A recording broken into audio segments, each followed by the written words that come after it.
아까 사이렌이 그치고 이제 영상이 조용한 가운데 시작이 됐는데 영상 보시면서 어떻게 느끼셨는지 모르겠어요. 제가 합심기도 제목을 말씀드린 대로 김수현 학생은 이렇게 지적인 장애가 있는 특별한 사랑이 필요한 아이였는데 이렇게 성장했습니다. 이 고백을 돌려보면서 제가 여러 번 마음이 이렇게 울컥울컥 했는데요. 이유가 지적인 장애를 가진 학생인데 3년 동안 저렇게 예쁘게 자라서 세상을 혼자 직면할 수 있는 그런 준비가 됐는데요. 여기 이야기한 것 중에 저는 특별히 크게 울렸던 말이 이거였습니다. 선악을 알게 하는 나무의 열매를 따서 먹어버린 아담과 하와 이야기, 사자를 찢어 죽인 삼손 이야기, 물고기에게 잡혀 먹혔는데 계속해서 기도했던 요나, 그리고 무엇보다 나를 살려주시려고 십자가에 못 박히신 예수님의 이야기, 그 이야기들은 나의 이야기가 되었다, 이렇게 얘기했어요.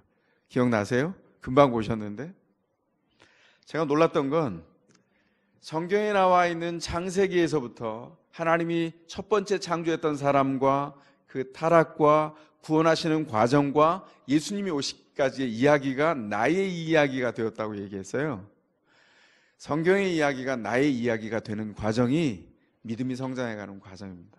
참 놀라운 고백 아닙니까? 성경의 이야기를 통해서 우리에게 말씀하셨어요. 지금 마태복음을 계속 이어오고 있습니다. 지난 주간에 저희가 부활주일로 기념을 했어요. 기독교 공동체가 예수님의 부활 이전에는요, 안식일날 유대인처럼 똑같이 예배를 드렸습니다. 그러나 예수님의 부활을 경험한 다음에 예배는 안식 후 첫날 주일날로 바뀌었어요. 주일은 무슨 날이죠? 그래서 부활을 기념하는 날입니다. 부활주일만 부활을 기념하는 날이 아니라 모든 주일이 예수님이 죽음을 이기고 부활하신 그 부활의 승리를 기념하는 예배의 날이 바로 주일입니다. 이런 얘기를 하나 하면서 말씀을 함께 나눴으면 좋겠습니다. 제가 미국에 처음 가서 사실은 충격을 받았던 게 있어요. 그게 뭐냐면 공원에 갔는데 잔디가 한국과는 너무 다른 거예요. 물론 한국에서 잔디를 밟아본 지가 그런 경험이 많지는 않죠. 그러나 늘 잔디는 얇고 연약해서 늘 잔디를 밟지 마시오, 이 편말을 보고 자랐었는데 그 잔디는 다 발로 밟는 것으로 아는 나라에 가서 잔디를 밟았는데 제가 상식으로 가지고 있었던 잔디가 아니었던 거죠. 잔디를 밟았는데 들어가질 않아요. 어림잡아 봤더니 꺾인 경사면을 통해서 봤더니 한 20cm가 넘어요. 융단같이 빡빡해서 발로 아무리 밟아도 잔디가 무너지지 않는 거죠. 오랫동안 자랐다는 뜻이죠. 이런 문화를 가진 미국 사람이 영국에 갔답니다. 근데 이 사람이 영국의 잔디를 밟아봤더니 미국에서 밟아봤던 잔디와는 너무 사뭇 다른 거예요. 이 두께와 층이가 너무 깊다고 느껴진 거죠. 그래서 이 미국 사람이 감탄을 하면서 영국의 정원사한테 이렇게 물었답니다. 어떻게 하면 이런 아름다운 잔디를 가꿀 수 있습니까? 그랬더니 영국 정원사가 이렇게 대답했대요. 뭐 그냥 200년 가꾸면 됩니다, 이렇게 얘기했답니다. 정원의 잔디는 200년 가꾸면 그 품격을 가진 잔디가 되는데 우리 인생의 품격은 몇 년 가꿔야 될까요? 10년을 가꿀까요? 20년을 가꿀까요? 여러분의 믿음의 연조만큼 품격이 생겼나요? 그런 생각이 드세요? 신자들에게 하나님이 허락하신 품격은 예수 그리스도를 통해서 우리에게 왔어요. 어떻게 해요? 창조 때부터 그리스도가 오시기까지 창조하신 그때부터 수천 년을 누적하셔서 하나님이 우리에게 주신 품격입니다. 창조하신 시간만큼 우리를 가꾸신 거죠. 그런 의미에서 우리의 인격은 우리의 실력이 아닙니다. 하나님의 은혜입니다. 하나님의 선물로 우리에게 밖에서부터 우리에게 뚝 떨어진 선물, 그게 바로 하나님을 믿게 된 우리 삶의 품격이라고 하는 것이죠. 그 품격이 어떤 것이냐, 오늘 본문 안에서 우리에게 얘기하고 있는 거예요. 이 인자 이야기가 바로 우리의 삶의 품격이 어떤지를 알려주는 것이죠. 수천 년을 이어오면서 우리 하나님께서 사람을 사랑하셨어요. 그 사랑을 뭐라고 말하냐면 구약의 언어로 헤세드의 사랑이다, 이렇게 말합니다. 헤세드란 말은 그냥 번역하면 하나님의 사랑, 그럴 수 있는데 뭔가 밋밋해요. 사랑이란 말이 너무 흔하게 다른 용어로 너무 낮은 차원에서 쓰이니까. 그래서 하나님의 사랑을 표현하는 구약의 용어인 헤세드는 변함없는 사랑, 한 번도 포기를 몰랐던 사랑, 끝까지 찾아오셔서 우리를 건지신 사랑을 말합니다. 저희가 지금 하나님 나라 큐티를 통해서 묵상을 하고 있는데 마태복음을 하고 있죠. 4월 말까지 마태복음입니다. 제가 스포일러로 미리 예고를 할까요? 5월, 6월이 되면 우리가 묵상하는 본문 중에 룻기가 있답니다. 예. 룻기 읽어보셨어요? 룻기가 기가 막힌 아름다운 이야기가 들어있거든요. 룻기에 보면 거기 한 여자가 나옵니다. 여자 이름은 나오미예요. 나오미는 기쁨이란 뜻이거든요. 그 사람이 남편과 두 아들을 데리고 모압으로 이민을 떠났습니다. 10년 동안 남긴 게 아무것도 없어요. 남편 무덤, 두 아들 무덤. 그리고 10년이 지난 다음에 온통 인생이 파산됐어요. 그리고 나서 다시 고향으로 돌아가자. 내가 더 이상 잃을 것은 없다. 그리고 고향으로 돌아와서 베들레헴에 이르렀을 때 사람들이 10년 만에 왔는데도 나오미의 얼굴을 보고 나오미가 돌아왔다 반가워하는데 나오미가 뭐라는 줄 아세요? 나를 더 이상 나오미로 부르지 마세요. 내 삶의 기쁨이라고는 하나도 남아있지 않습니다. 나를 마라라고 불러주세요. 마란 쓰다라고 하는 뜻이거든요. 내 인생은 온통 씁니다. 이렇게 얘기하는 거예요. 여러분 한 주간 어떠셨어요? 인생이 전쟁 같았죠. 한 주간 한 주간이 우리에게 닥쳐진 문제가 전쟁 같습니다. 어떻게 보내셨어요? 나를 나오미라 부르지 마세요. 나를 마라라고 부르세요. 인생이 너무 씁니다. 이런 한 주간을 보내셨습니까? 그런데 놀라운 것은 그 나오미의 인생을 변화시키는 한 역사가 있어요. 뭘까요? 모압에서 돌아올 때 나오미가 아직 깨닫지 못했는데 나오미의 인생 한가운데로 누가 방문하세요? 하나님이 나오미를 방문했다 이렇게 말씀하십니다. 그때 헤세드라고 하는 용어를 써요. 하나님이 포기하지 않는 사랑으로 하나님이 다스림이 없다고 당대에 생각했던 이스라엘 지경을 벗어난 모압 땅에 가서 10년을 살았는데도 하나님은 그곳에 방문하셨다는 겁니다. 하나님이 끝끝내 자기 백성을 포기하지 않았다고 말해요. 그 사랑을 깨닫고 알게 된 나오미, 그리고 믿음으로 따라왔던 이방 여자 룻을 통해서 한 가문을 만들고 그 안에 다윗이 태어나는 놀라운 역사를 이루어 가시죠. 자, 개봉 막두입니다. 이제 5월이 되면 그 룻기를 묵상하게 될 겁니다. 제가 왜 이 이야기를 할까요? 헷세드의 이야기는 수천 년을 이어와서 포기하지 않는 하나님의 사랑으로 우리 가운데 왔습니다. 자녀들을 한 사람도 포기하지 않고 사랑해 오셨어요. 그 증거가 뭐냐? 오늘 본문의 주제로 하면 인자의 오심입니다. 인자가 왔습니다. 오늘 본문이 사도 마태를 통해서 우리에게 그렇게 얘기하고 있어요. 24장 묵상하시면서 마음이 어떠셨어요?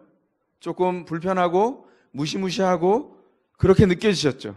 24장 1절이 시작될 때 아름다운 분위기에서 시작합니다. 제자들이 와, 성전이 너무 아름답다 이러고 나오는데 예수님 뭐라 그러세요? 2절에 찬물을 확 끼얹으세요. 착각하지 마라. 이 성전 돌 위에 돌 하나도 남지 않고 다 무너질 거다. 주님이 성전이 파괴될 것을 예언하십니다. 그리고 계속해서 뭘 얘기하죠? 부르심을 준비해라. 인자라 부름받는 구원자 예수가 오시는데 나 예수를 통해서 삶의 부르심 안에서 네 삶을 준비해야 된다. 그리고 제자들에게 가르쳐줘요. 어떻게 준비해야 될지를. 이것은 무서워하라는 것이 아닙니다. 약속 가운데서 하나님이 구원계획의 전체를 한번 보여주시는 거예요. 이렇게 진행할 거다. 너희 인생 한가운데를 통과하면서 염려하지 마라. 내가 이룰 거다. 이렇게 말씀하시는 겁니다. 먼저 살펴볼까요? 오늘 본문의 29절 30절에 보면 인자가 올 때 어떤 일이 있는가? 먼저 환란이 있다고 말합니다. 환란은 혼란하고 재난이 있고 전쟁이 있고 기근이 있고 지진이 있고 핍박이 있고 거짓 예언자들이 일어나서 다른 메시지를 계속 전달하고 아까 전달했던 사이렌의 그 여자의 목소리처럼, 그리고 내가 예수다, 내가 메시아다 이렇게 말하는 거짓 그리스도가 나타날 것이라고 얘기합니다. 불법이 성행하고 사랑이 식을 거다. 그리고 그 환란이 지나가면 어떤 일이 있냐면 해가 어두워지고 달이 빛을 잃고 별들이 하늘에서 떨어지고 하늘의 세력이 흔들릴 것이다. 고대 근동의 사람은 마태복음을 들었던 유대인들은 단박 알아들었을 거예요. 고대 근동의 문화 안에서 해가 달이 별이 흔들리고 떨어진다 이렇게 말하는 것은 당대의 강력한 통치자, 제국을 통치하는 왕들의 세력을 얘기했어요. 그 왕들의 세력이 흔들리고 떨어질 것을 비유하는 것이죠. 왜 해달별 천체에 비유했을까요? 왜냐하면 그 권력이 너무나 절대적이었기 때문입니다. 그런데 그 절대 권력이 흔들리게 된다는 거예요. 구약의 이미지를 그대로 사용해서 유대인들이 익숙한 그 이미지를 가지고 얘기했습니다. 환란 후에 세상의 권력자들이 권력을 잃게 될 것이다. 언제? 인자가 오실 때. 인자가 오시는 것을 보게 된다는 것입니다. 인자가 왕의 모습으로 오게 된다. 이 얘기는 어디 나와 있죠? 구름을 타고 인자가 오실 거다. 이렇게 얘기하는데 이건 다니엘서 7장에 나와 있는 얘기예요. 다니엘서 7장 13절에 이미 있습니다. 인자가 하늘 구름을 타고 오는 것을 보게 될 것이다. 구약 성경의 이미지로 하늘 구름을 탔다는 것은 하나님의 임재가 거기 있다는 뜻이에요. 하나님의 살아계신 통치가 거기 있다는 뜻이거든요. 그 임재를 가지고 인자가 오실 거다 이렇게 말합니다. 온다는 말 자체가 어떤 뜻이죠? 정확한 의미로 내려오는 게 아니라 인자가 올라가는 모습을 상징하죠. 여러분 하나님 나라 큐티 이 본문 보다가 옆에 살짝 보면 거기 나와 있었어요. 내려오는 것이 아니라 하늘의 입장에서 보면 인자가 올라가는 겁니다. 뭘 말하는 거죠? 그토록 하나님께서 헷세드로 사랑하셨던, 포기하지 않았던 사랑이 수천 년을 예언자를 통해서 말씀하셨던 그 하나님의 놀라우신 구원이 인자의 하나님 앞에 나아감으로 증명되고 완결된다는 뜻입니다. 인자의 오심으로 하나님께서 포기하지 않는 그 사랑이 예수를 통해서 입증됐다. 어떻게 입증이 됐을까요? 세 가지를 통해서 입증됐다고 얘기합니다. 그 첫 번째가 하나님의 수천 년 동안 포기하지 않는 사랑이 예수님의 부활과 승천을 통해서 완성됐다. 이렇게 오늘 본문이 얘기하고 있어요. 굉장히 극적이죠. 땅이 흔들리는 사건을 통해서 이루어지는데 어떻게 이루어지죠? 유대의 법정에 끌려가요. 그 법정에서 불법으로 사형 언도를 받고 빌라도가 갈등하지만 손을 씻고 나는 이 판결에 관련이 없다 그러면서도 사형 언도를 내려서 십자가에 못 박혀 죽습니다. 놀라운 건 이거죠. 부활이라고 하는 것이 세상 사람들의 상식에 걸맞지 않아요. 예수님이 이 땅에 오셨을 때 사람들은 예수님이 목수 집안의 요셉의 아들로 태어난 걸 봤습니다. 그건 상식이죠. 사람처럼 살았어요. 목수가 됐습니다. 정말 숙련된 목수로 33세 생애까지를 목수의 아들로 목수로 살았어요. 그러다 어느 날 그가 랍비로 말씀을 가르치는 자로 등극해서 갈릴리 지방을 다니면서 제자들과 함께 다닌다는 소문이 나기 시작했어요. 그러더니 그분이 사람을 고치신대요. 그러더니 이분이 로마 관리들에게 사실은 핍박을 받고 그 저항하는 세력이 되고 예루살렘의 종교 지도자들을 반대하는 사람이 된 거죠. 사람들이 그래서 계속 예수를 죽이려고 했습니다. 문제는 예루살렘에 오셔서 아직 지금 십자가에 달리지 않았습니다. 오늘 본문에 의하면 오셔서 체포되고 법정에서 사형 언도를 받고 십자가에 달리실 때까지도 상식에 속하는 거예요. 범법을 했으면 죽어야죠. 십자가에 달린 다음이 문제입니다. 십자가에 달리셨어요. 6시간 만에 피를 흘리시고 운명하신 다음에 아침 오전 9시에 달리셔서 오후 3시에 운명하신 다음에 무덤에 다른 평범한 사람처럼 죽음으로 내던져졌어요. 무덤에 들어가셨습니다. 그리고 끝입니다. 여기까지가 상식이에요. 문제는 그 다음입니다. 금요일 밤에 무덤에 들어가신 후에 3일이 지난 안식 후 첫날, 바로 부활주의를 기념하는 이 주일날 아침에 주님이 일어나셨어요. 그것은 인간의 상식으로는 도저히 이해할 수 없는 일입니다. 마치 인간 세계가 상식으로 꽉 벽을 막아놓고 있는 죽음이 끝이야라고 하는 세계에 구멍을 단숨에 내어서 인간의 역사에 구멍을 내시고 죽음으로 끝나는 인간을 영원으로 이어놓는 놀라운 사건이 됐어요. 여러분 믿으십니까? 저는요 못 믿었어요. 저 어렸을 때부터 교회 다녔거든요. 저 꽤나 성실한 주일학교 학생이었습니다.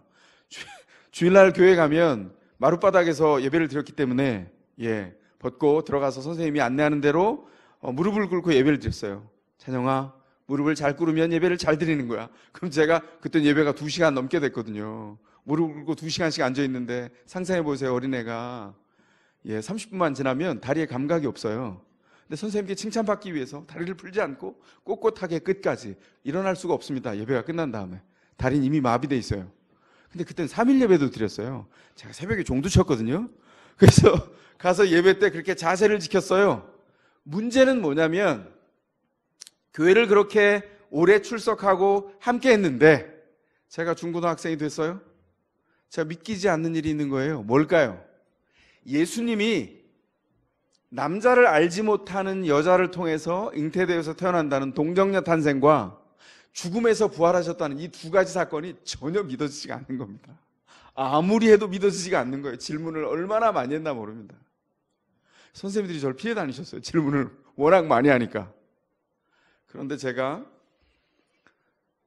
저를 위해서 기도해 줬던 수많은 청전 선배님들, 형님들, 누님들 덕분에 예수를 믿게 됐어요. 그분들이 오랫동안 기도했습니다. 그리고 한 형님이 작정하셨어요. 내가 전도를 해야 되겠다. 그리고 어느 날 밤에 저를 동네 어귀에서 기다리시다가 저를 만나셔서 밤 10시에 만나서 그분 댁에 가서 새벽 2시까지 4시간 동안 복음의 도전을 받았어요. 그리고 요한일서 5장을 통해서 제가 예수를 믿게 됐습니다. 마음으로 영접하게 됐어요. 그런데 놀라운 것은 예수를 영접한 다음에 제가 달라졌어요. 무엇이 달라졌을까요? 예수가 하나님의 아들이시구나 인정하는 순간 제가 세상의 상식으로 세상의 논리로 전혀 이해할 수 없었던 이 동정녀 탄생과 예수님의 죽음에서의 부활이 그냥 저절로 미뤄졌습니다. 마치 정말 팍팍하게 가뭄에 마른 땅에 물이 부어졌을 때 흙이 싹 물을 빨아들이듯이 제가 그걸 그대로 빨아들였다고 생각이 됐어요. 그리고 이전에 고민하지 않았던, 고민해도 해결할 수 없었던 이 문제가 한꺼번에 스르륵 해결됐습니다. 이건 너무나 당연한 일이지. 그리고 예수를 믿게 됐어요. 그러고 나서 어떻게 바뀌었을까요? 주님께서 내게 주신 사건이, 내게 주신 은혜가, 삶이 얼마나 다른지를 알게 돼서 삶이 달라진 것이죠. 부활의 권능 안에 들어왔다는 것을 알게 됐습니다. 마태복음을 통해서 계속해서 구약의 예언자들을 통해서 계속 예언되었던 한 사람, 예수를 지목했습니다. 사도 마태는 그래서 구약의 예언자들의 말씀을 한 사람에게 응하는 것을 이루기 위해서 예수께서 이렇게 하셨다, 이런 어법을 계속 써오셨어요. 이 장면을 보고 미국의 수학자인 스토너라고 하는 수학자가 계산을 했습니다. 구약의 예언자들이 다 예언했던 게 이 한 사람 예수에게 특정해서 이루어질 확률이 몇 %나 되나 계산을 해봤더니 10의 17자승분의 1이었어요. 미국 수학자니까 미국의 비율을 들었죠. 10의 17자승분의 1이 얼마의 확률일까? 미국 텍사스주, 우리나라의 7배쯤 되나요? 큰 텍사스주 전체를 1.5m 높이로 동전을 가득 채우고, 동전을 채울 때 특정한 동전에 표시를 해서 그 안에 버무려서 넣어놓은 다음에 한 사람이 한 번의 기회를 줘서 휘적휘적해서 그 특정한 동전을 꺼냈는데 표시한 동전이 잡혀서 올라올 그 확률, 그게 10의 17자승분의 1입니다. 우리 주님이 이렇게 오셨어요. 주님이 어떻게 하셨다고요? 하나님이 예언자들을 통해서 말씀하신 것처럼 포기하지 않는 사랑으로 정교하게 우리를 사랑하셔서 예수를 사람의 옷을 입고 사람의 몸을 입고 이 땅에 보내시고 그를 통하여 우리를 구원하셨어요. 제가 구원받은 말씀은 요한일서 5장 9절에서 11절 말씀입니다. 또 증거는 이것이니 하나님이 우리에게 영생을 주신 것과 그 영생이 그의 아들 예수에게 있는 그것이니라. 아들이 있는 자에게는 영생이 있고 하나님의 아들이 없는 자에게는 영생이 없느니라. 저 그 무릎을 꿇었습니다. 그 세상은 바뀌었어요. 신비가 내 안에 들어왔습니다. 내 실력으로 얻을 수 없는 생명이 내 안에 들어와서 제가 영원한 세계에 발을 디디게 된 거예요. 놀라운 일이죠. 이전의 삶을 버렸습니다. 제가 사랑했던, 제가 양다리 걸친 두 여인과 연애했거든요. 놀라시는군요. 청자 씨와 경월 씨. 청자 씨는 그 당시에 청년들이 피웠던 담배 이름이고요. 경월 씨는 전국을 주유하던 소주 이름입니다. 그 두 애인을 버렸습니다. 그 즉시. 남들은 굉장히 의지가 높아서 그 일을 했다, 저를 칭송하는데요. 제가 알잖아요. 저는 그런 거 없습니다. 하나님의 은혜요. 은혜 앞에선 신비였어요. 우리에게 주어진 모든 것이 하나님의 은혜와 신비입니다. 주님의 권능이 우리에게 선물한 것이죠. 두 번째로 주님이 수천 년 동안 포기하지 않는 사랑이 성전의 파괴됨을 통해서 입증이 됐어요. 24장이 시작할 때 뭐라 그랬죠? 제자들이 와 성전이 너무 아름다워요. 돌에 돌 하나도 남지 않고 파괴될 것이다 예언하셨다 그랬죠. 그 예언이 분명하게 이루어질 것을 말씀하셨어요. 예수님이 예언해서 성전이 무너진 것이 아니라 성전을 중심으로 종교 지도자들이 종교 이데올로기를 구성하고 하나님과 전혀 관련 없는 범죄의 죄를 더하고 더해서 그 성전이 무너질 수밖에 없다고 말씀하셨어요. 하나님이 떠나셨습니다. 그리고 예수님은 새 성전이 되셨죠. 끔찍한 고난을 예언하고 있어요. 25절에서 뭐라고 말씀하시죠? 주님이 이렇게 말씀합니다. 내가 이 일이 일어날 사실을 미리 알려주었다는 것을 잊지 마라. 왜 그렇게 말씀하셨을까요? 이 일이 분명하게 일어나고 미래의 인자가 오실 때에 우주적인 하나님의 통치도 일어날 것이다. 이 일을 약속해 주신 거예요. 이 인자가 하늘로부터 오시는 이 징조를 언제 보여주셨죠? 한 세대가 끝나기 전에 이 일이 임하리라 그랬죠? 이 일이 임했습니다. 어떻게 해요? 30년이 채 지나지 않아서 이 일이 이루어졌어요. 우리가 AD, 서기를 구분할 때 주님의 시대 이렇게 얘기하잖아요. 그런데 그 주님의 시대를 1년으로 보는데 역사학자들이 지난주에도 잠깐 얘기했는데 역사학자들이 주 4년에 우리 주님이 태어난 것으로 봅니다. 기록을 기준해서 보면. 그러면 33년의 생애를 끝내고 십자가에서 돌아가시고 부활하셔서 승천하셨어요. AD 37년에 이 예언을 하신 거예요. 그러면 그 뒤 지나서 주 70년에 예루살렘 성이 무너지고 성전이 완전히 폐허가 되거든요. 몇 년이죠? 30년 조금 지난 33년째 이 일이 벌어졌다고요. 그러니까 주님이 예언하신 이 일은 정확하고 정교하게 이루어졌어요. 여러분 아마 유럽을 가 보신 분들이 계실지 모르겠어요. 유럽 여행을 가야 되겠다 이렇게 꿈꾸면 가장 먼저 가고 싶은 곳이 대부분의 사람들의 공통점이 이탈리아를 가고 싶다 그런답니다. 이탈리아를 가면 로마에 가죠. 로마에 가면 빠지지 않고 꼭 보는 게 있죠. 그게 뭘까요? 콜로세움입니다. 원형 경기장. 콜로세움에 가면 원형으로 원통으로 되어 있는데 반쪽이 이렇게 사선으로 쫙 나갔어요. 그 왜 그럴까요? 그게 15세기에 발견됐거든요. 르네상스 시대에. 근데 그게 원래는 원형이었는데 화려한 대리석과 조각품이 다 거기 진열돼 있었어요. 사람들이 성당을 건축하기 위해서 떼가고 자기 집을 건축하기 위해서 떼가느라고 대리석 건축 부자재를 다 떼가서 절반이 없어져 버렸어요. 지금 계속 복원하고 있고 지금도 계속 복원하고 있다고 합니다. 근데 원형 경기장을 어떻게 사실 세우게 됐나? 사실은 이게 놀라워요. 그 앞에 가면. 왜냐하면 이게 1세기 때 만들어진 건축물이 맞나? 왜냐하면 주 70년에 착공이 돼서 10년 정도를 건축을 했거든요. 그런데 수로시설이 완벽하고요. 사람들을 5만 명에서 많게는 8만 명을 수용할 수 있어요. 전체가 6층으로 이루어져 있습니다. 그리고 로마 온도가 지금도 37도, 40도 올라가거든요. 그때도 그랬다 그래요. 고대. 온도가 올라가면 위에 차양막을 축구장 5개 크기의 어마어마한 넓이의 원형 경기장인데 차양막을 쳐서 햇빛을 가리고 그 안에서 행사를 했어요. 맨 처음 개관됐던 주 80년에 티투스 황제가 사람들을 불러서 100일 동안 축제를 했는데 뭘 했냐면요. 그 원형 경기장 내부에 수로가 완벽해서 물이 빠지기도 하고 물을 들어 놓을 수도 있는데 물을 가득 채워놓고 배를 띄워서 로마가 해전에서 승리한 것을 기념했고요. 그리고 물을 뺀 다음에 그 밑에 승강기를 밑에다 뒀거든요. 승강기를 통해서 검투사를 올려보내서 검투를 하고 각국의 노예를 붙잡아와서 그리고 세계 각처에서 온 짐승들을 전시해서 사람들을 놀라게 했어요. 사자가 있는 정도가 아니라 그 안에 여러 가지가 있었습니다. 기린, 기록에 나온 하마, 타조 이런 것들이 있어서 사람들이 와 저런 동물이 있어? 왜 보여줬을까요? 황제가 그 일을 한 이유는 로마가 통치하는 지경이 얼마나 넓은가를 과시하기 위함이었어요. 황제가 얼마나 위대한가 이걸 보여주려고 건축을 했습니다. 그런데 이 화려한 경기장 뒤에 슬픈 이야기가 있습니다. 어떤 이야기냐면 주후 68년으로 거슬러 올라가는데 로마 제국 내에 반란이 일어나요. 이유가 뭐냐면 68년에 로마 제국의 황제가 네로였거든요. 네로가 굉장히 사치했던 사람이에요. 그래서 재정을 물수도 썼어요. 재정이 부족하니까 제국 내의 세금을 몇 배나 올렸습니다. 원로원이 반대했어요. 그렇게 세금을 올리면 안 된다. 폭동이 날 수 있다. 반대했는데 아랑곳하지 않고 세금을 올렸습니다. 그리고 진짜 폭동이 났어요. 어디서 맨 처음에 났을까요? 유대 땅에서 난 거예요.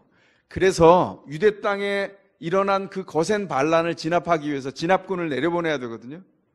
근데 누가 군대를 모아가는데 거꾸로 되짚어서 자기를 공격하지 않고 자기 말을 잘 들을 수 있을까? 장군을 골랐습니다. 그랬더니 베스파니아누스라고 하는 장군을 낙점하게 됐어요. 그래서 베스파니우스를 진압군 사령관으로 해서 베스파니우스가 자기 아들 티투스를 부장으로 해서 예루살렘으로 진격합니다.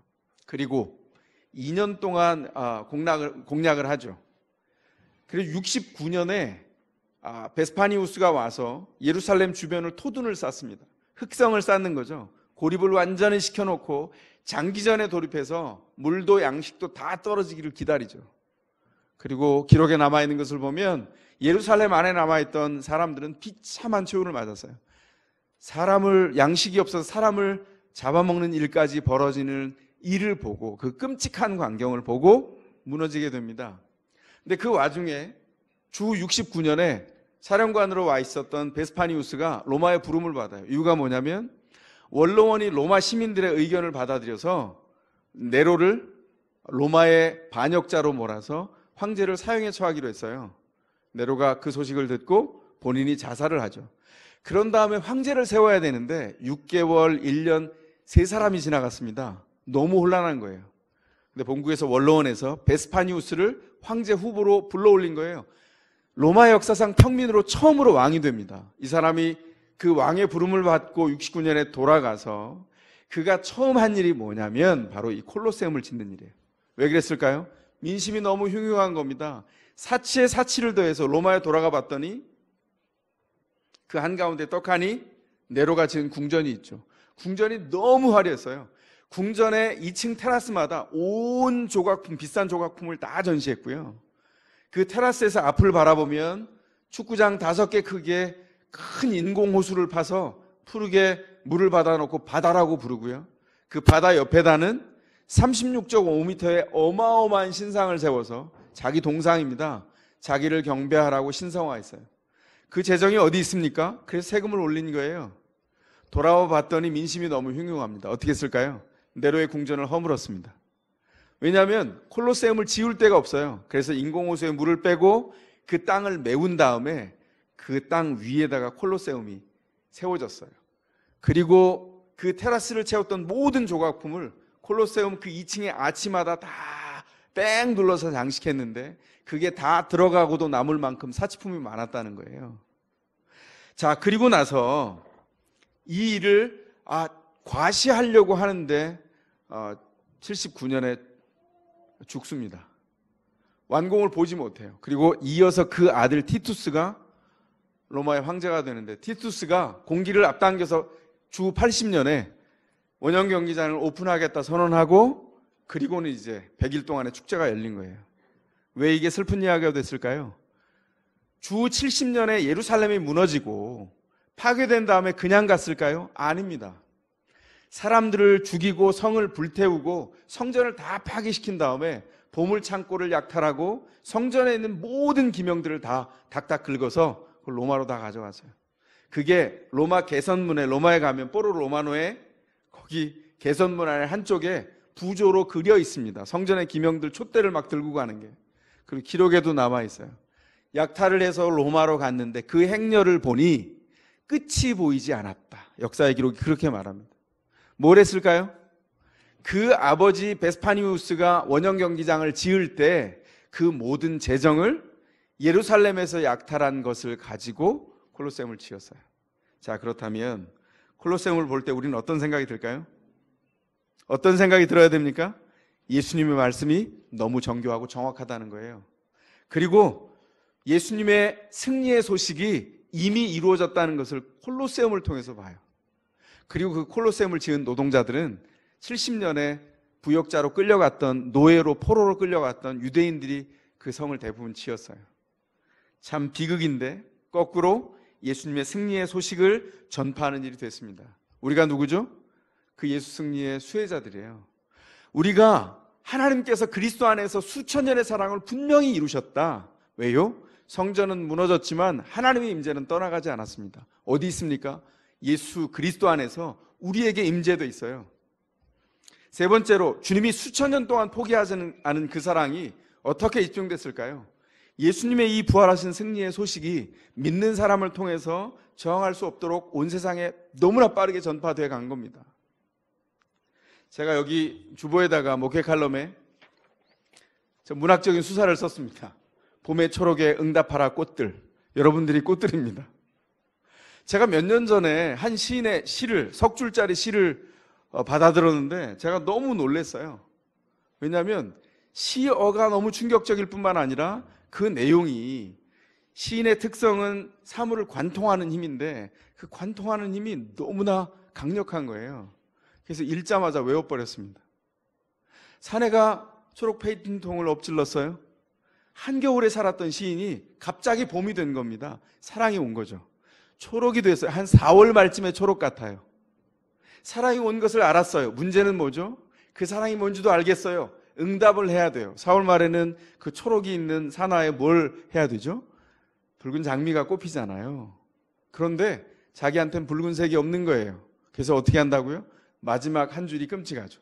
손목을 잘라야 되겠다. 이렇게 얘기하는 거예요. 손목을 잘라야겠다. 제가 맨 처음에 너무 끔찍하다 이러다가 또 읽고 읽는데 이럴 수밖에 없다 이런 생각을 했어요. 사랑은 전부를 반응하는 거죠.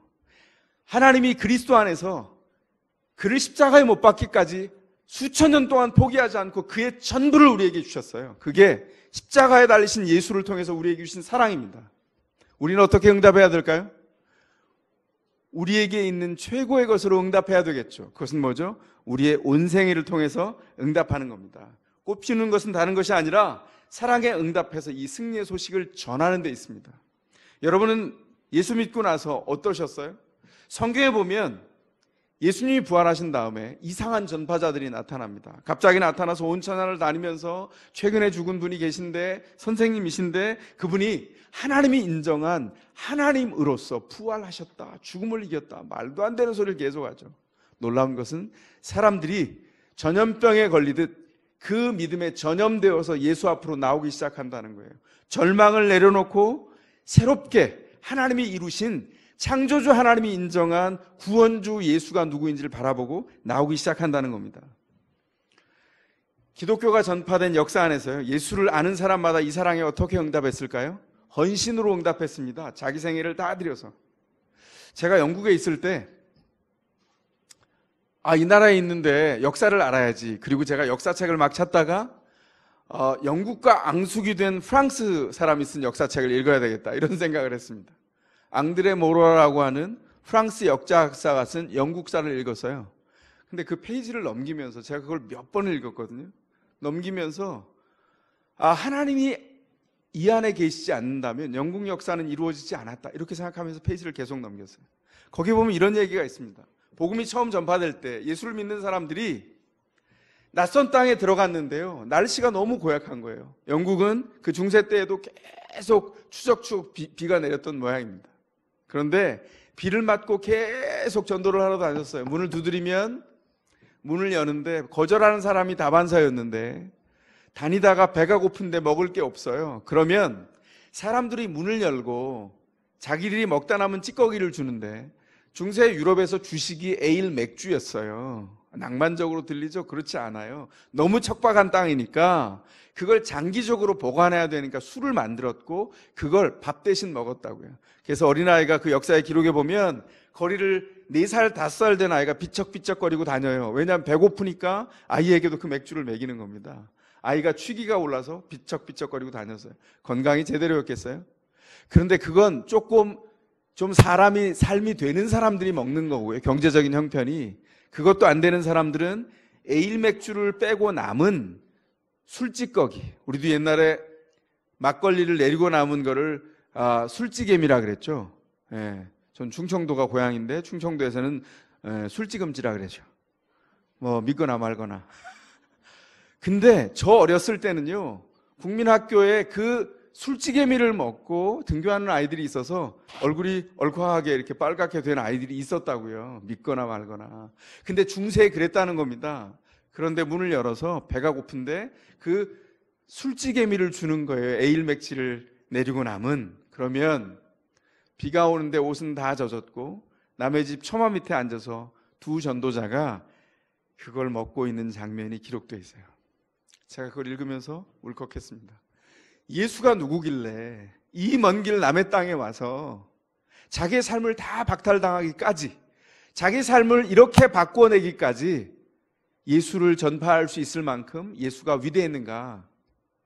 역사 속에서 우리가 복음을 들었던 이유 중에 하나가, 복음은 영국을 통해서 미국으로, 미국을 통해서 조선으로, 그리고 우리에게까지 전파됐죠. 그렇게 삶을 바꾸어내서 헌신했던 사람들을 통해서 우리에게 복음이 왔습니다. 사람들은 에일 맥주 찌꺼기를 먹고도 예수를 믿는 것 때문에 즐거움이 사라지지 않았어요. 그 전쟁 같은 인생 안에서도 주님을 높이는 일을 포기하지 않았습니다. 이제 우리 차례입니다. 우리가 할 일이 뭘까요? 전도하는 겁니다. 전도하는 게 뭐죠? 사람들을 초청해내는 거죠. 교회 숫자를 채우기 위한 것이 아니라 예수가 얼마나 대단한 일을 하셨는지, 인생을 바꾸셨는지, 내 삶을 바꾸셨는지 여러분 삶을 돌아보십시오. 예수는 여러분에게 누구십니까? 인생을 바꾸신, 다른 어떤 것과도 교환할 수 없는 우리 삶의 주인이시잖아요. 그렇다면 그를 전하는 겁니다. 내게 있는 가장 소중한 것이기에 전도가 다른 게 아니에요. 기도했던 목자님 중에 아까 일부에서 기도한 목자님이 이렇게 기도하셨어요. 12만 가구의 동탄의 영혼들 옆에 선한 이웃이 되는 더샘물교회. 예, 그렇습니다. 우리가 선한 이웃이 어떻게 될까요? 옆집의 사람의 이웃에게 관심을 기울이는 거예요. 문제가 있어요. 그러면 어떤 게 어려우세요? 말을 거는 거죠. 같이 울어주고 같이 시름을 나누는 겁니다. 같이 시간을 떼어서 옆에 있는 거예요. 염려하지 마세요. 나도 사실은 염려했는데 살다 보니까 나는 극복할 수 있었어요. 절망할 만한 수많은 일이 있었는데 제가 극복할 수 있었습니다. 왜요? 제게는 주님이 계십니다. 전파할 수 있는 거죠. 삶을 나누다 보니 저 사람은 도대체 뭐가 있길래 저렇게 슬퍼할 만한데 기뻐하지? 알고 봤더니 자기 때문이 아니라 예수 때문이에요. 전도하는 거죠. 전도가 이웃들에게만 전도하는 겁니까? 가장 가까이 있는 배우자, 자녀에게는 어떨까요? 전도하는 거죠. 자녀가 불안해합니다. 염려하지 마. 그리고 얘기하는 거죠. 네 머리에는 생각주머니가 있어. 제가 어릴 때 제 딸에게 썼던 어법이에요. 네 생각주머니를 사용해봐. 그 생각 안에 하나님의 귀한 약속들이 들어있으면 네가 염려하지 않아도 돼. 제가 지난 주 중에 우리 성도의 자녀 중에 한 사람한테 얘기했더니 자녀가 물었대요. 제가 주중에 성경 공부를 할 때 와서 얘기해 주셔서 제가 혼자서 많이 웃었습니다. 아이가 그러더랍니다. 엄마, 보여? 뭐가? 생각주머니가 보여? 그러더래요. 아이들 참 놀랍지 않아요? 아이들에게 우리가 믿는 도를 전달하는 것, 그 전도죠. 가정 안에서 우리보다 더 뛰어난 믿음의 세대가 되기를 바라고 자녀에게 복음을 전수해내는 것, 전도입니다. 무엇을 할까요? 왜 더샘물 교회가, 이 작은 교회가 학교를 하려고 할까요? 왜냐하면 믿음을 계승해내는 일이 너무나 중요하기 때문입니다. 교회가 이토록 약해져 있는 세대에 복음이 얼마나 위대한지, 네 삶의 기초가 되는지 그것을 자연스럽게 흘려보내는 겁니다. 삶은 무슨 투성입니다. 예수를 믿는 것도 마찬가지예요. 교회에 오니까 뭐 달라지던가요? 제가요, 부모로부터 뭐가 이렇게 가정이 새로운 걸 본 적이 없었어요. 제가 자라는 동안에. 그래서 제가 제 모교회에서 우리 장로님, 권사님들은 어떤가, 제 선배님들, 제 친구들의 부모님들의 가정을 이렇게 봤어요. 죄송하지만 제가 이상이 높았나요? 잘 모르겠더라고요. 별반 다르지 않아요. 전 그러면 안 된다고 생각합니다. 근데 어떻게 된다고요? 복음을 끌어안고 그 복음대로 살아내고 전달하기 시작할 때 아이들은 믿음을 무장한 예수 제자로 성장하기 시작합니다. 교회가 너무 약해진 시대에 살고 있어요. 어떻게 해야 될까요? 삶은 모순투성입니다. 예수만이 극복시켜 주세요. 어떻게 할까요? 내가 그 모순을 극복해내는 한 사람이 되는 겁니다. 그 부모가 되고 그 이웃이 되는 겁니다. 그것이 전도입니다. 우리가 할 일이 무엇일까요? 너무 힘들어하는 사람이 있습니까? 아이고 나도 힘든데 뭘 저걸 내가 또 들어줘야 돼. 아이고 예수 믿는 사람이 아니죠. 너무 힘들어해. 가만히 생각해 보니까 나도 저때 너무 힘들어서 마음이 무너져서 울었었는데, 내가 예수 때문에 일어났는데 저분에게 예수가 필요하지 않을까? 다가가서 손을 내미는 것, 그것이 전도죠. 주님께서 우리에게 주신 겁니다. 여러분 무엇을 가졌나요? 유산으로 물려줄 많은 게 있습니까? 있어도 물려주면 안 되죠. 우리가 물려줄 게 뭘까요? 우리가 물려줄 것은 하나님입니다. 사도행전 3장에 보면 이 미친 전도자들이 나옵니다. 거기 보면 사도 요한과 베드로가 뭐라 그러죠? 돈을 달라고 하는 구걸하는 사람에게, 안전뱅이에게 뭐라고 말합니까? 내가 줄 것은 돈, 은과 금은 없습니다. 그러나 내가 가진 전부 나사렛 예수 그리스도를 선물로 줍니다. 그가 그 생에 예수를 받고 일어났습니다. 그게 전도입니다. 우리가 가진 전부 다 잃어도 끝끝내 우리가 무너지지 않도록 만들어주는 전부, 예수를 전하는 겁니다. 여러분 생애 안에 그 기쁨과 그 유산을 나누는 축복이 있기를 바랍니다. 이 시간 하나님의 말씀을 붙들고 결단의 마음을 가지고 찬송에 우리의 마음을 담겠습니다. 그 자리에서 불편하지 않은 분들은 일어나 주시기 바랍니다.